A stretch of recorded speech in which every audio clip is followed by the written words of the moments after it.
কেডা ভাই এটা?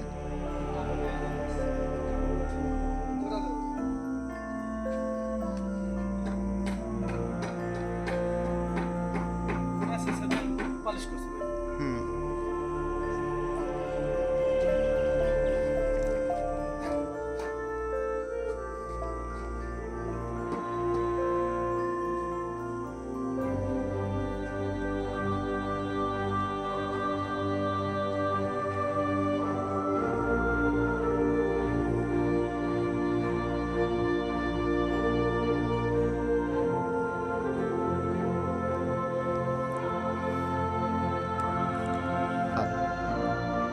তাহলে পরে খুব সুন্দর হয় এমনিতে ভিডিও। আমার তো টিভি আছে ওই 42 ইঞ্চি।